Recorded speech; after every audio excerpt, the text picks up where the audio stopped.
Hello दोस्तों, एक बार फिर से आपका स्वागत है आज की हमारी नई कहानी में।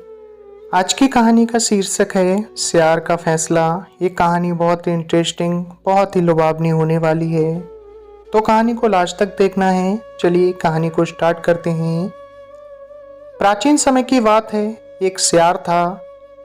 एक दिन वह अपने शिकार की तलाश में जा रहा। उसने दूर से देखा एक आदमी एक बाग के आगे आगे चल रहा है। उसे दाल में कुछ काला नजर आया और वह नजर बचाकर चलने लगा। तभी उसे आदमी की आवाज सुनाई पड़ी, मंत्री जी जरा रुकिए। सियार ने अनसुनी सी करते हुए अपनी चाल की गति को बढ़ाया। आदमी ने फिर आवाज दी, महोदय जरा मेरी फरियाद तो सुनते जाइए, मैं आपके पास ही आ रहा हूँ। सियार ने सोचा ये निश्चय ही सीधा साधा व्यक्ति संकट में फंस गया है। उसकी सहायता करना तो धर्म है, जरा इसकी बात सुन लें। ये विचार आने पर सियार रुक गया और कहने लगा, जल्दी बोलो, मुझे भी कहीं जल्दी पहुंचना है। बाघ और आदमी सियार के निकट पहुंच गए। सियार कहने लगा, दूर से ही बात करो तो बेहतर हो। आदमी कहने लगा, मैं एक गरीब ब्राह्मण हूँ, पुरोहिताई करके जीवन गुजारता हूँ और इसी सिलसिले में पहाड़ी के उस पार के गांव की ओर जा रहा था। रास्ते में इन बाघ महाशय को एक पिंजड़े में बंद पाया। मुझे देखकर ये सहायता की गुहार करने लगे और इन्होंने मुझे हानि न पहुंचाने और एक मित्र की भांति संकट आने पर मेरी सहायता करने की शपथ ली। संकट में फंसे इस प्राणी के प्रति मेरे मन में दया आ गई। इनके मन में कपट भाव होने का मुझे थोड़ा सा भी एहसास न हुआ। मैं धर्म कर्म पर आस्था रखने वाला व्यक्ति हूँ। सोचा कि इन्हें संकट से उबार कर मैं कुछ धर्म कमा लूंगा, लेकिन अब संकट मुक्त होने पर ये अपने वायदे से मुकर रहे हैं, शपथ तोड़ रहे हैं और मुझे खाकर अपनी भूख मिटाना चाहते हैं। मेरे उपकार का क्या यही फल है? यही जानने के लिए हम आपके पास आ रहे थे। कृपया न्याय कर दीजिए, बड़ी कृपा होगी। आदमी की बातों को सुनकर सियार कुछ देर सोच में पड़ गया। उसकी आंखों से कुछ ओझल हुआ और कुछ देर के लिए बंद हो गईं।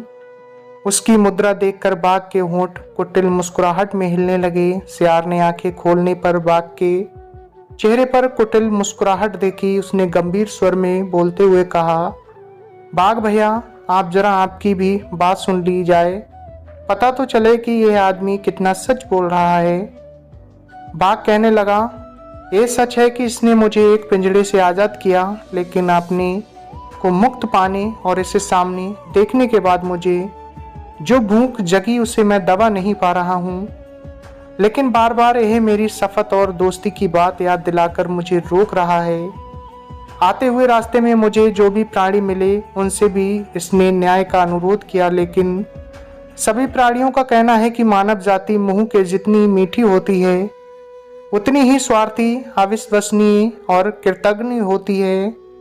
अपना काम निकल जाने पर आदमी किसी के प्रति भी दया भाव नहीं रखता, भले ही उसने उसकी सेवा या सहायता ही क्यों ना की हो। इसीलिए तुम भी अपने वायदे को तोड़कर अपनी भूख को मिटाते हो, तो इसमें कोई बुराई नहीं है। सियार ने पूछा, वे कौन प्राणी थे?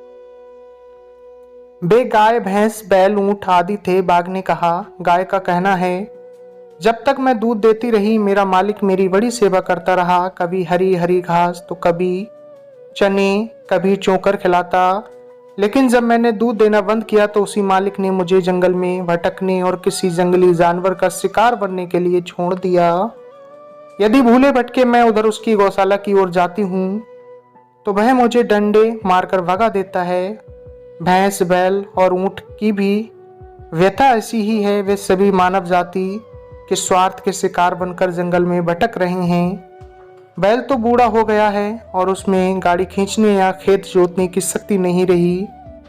सियार ने बात काटते हुए कहा, हाँ, उनकी बातों में कुछ सच्चाई तो दिखती है। इतना कहने के बाद सियार उस ओर मुड़ गया जिस ओर से बाघ और आदमी आ रहे थे। बाघ को सियार की टिप्पणी से कुछ खुशी हुई और वह आगे कहने लगा, उनका यह भी कहना है कि मानव अत्यंत ही अविश्वसनीय प्राणी है, क्योंकि वह कब पैंतरा बदल दे पता नहीं। यदि आदमी कृतज्ञ हो सकता है तो मेरा पैंतरा बदलना कोई जुर्म नहीं हो सकता। सियार ने कहा, उन प्राणियों की व्यथा तो वास्तव में ही दर्दनाक है, लेकिन बाघ भैया वह पिंजरा कहाँ है जिसमें आपको बंद देखकर इसने मुक्त कर दिया था।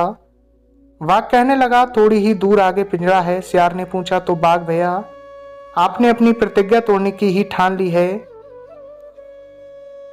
हाँ, क्योंकि जंगल राज में सबसे बड़ा धर्म है अपना पेट भरना। इसे अपना शिकार बनाकर भूख मिटाना मेरी दृष्टि में प्रतिज्ञा तोड़ने नहीं होगा। बाघ ने कहा। तब तक सियार की नजर पिंजड़े पर पड़ गई, फिर भी अनजान सा बनकर पूछने लगा, अच्छा बाघ भैया जरा ये तो बताइए पिंजड़ा किस वस्तु का था, और लोहे का था या लकड़ी का? बाघ कहने लगा, लोहे का, वह सामने पड़ा है। क्या बात करते हो बाघ भैया, लोहे के इस छोटे पिंजड़े में आप कैसे समा सकते हैं? सियार ने हंसते हुए कहा, तुम मुझ पर शक कर रहे हो, मैं भला झूठ क्यों बोलूंगा? बाघ ने उत्तेजित होकर कहा, नहीं शक नहीं कर रहा हूं बाघ भैया, एक उत्सुकता जगी है, वो पूछ लिया। आप नाराज ना हो, जरा देखूं तो इस छोटे से पिंजड़े में आप समाये कैसे? सियार ने हंसते हुए कहा, लो देखो। झल्लाते हुए बाघ ने कहा, और इतना कहते हुए वह पिंजड़े के अंदर घुस गया।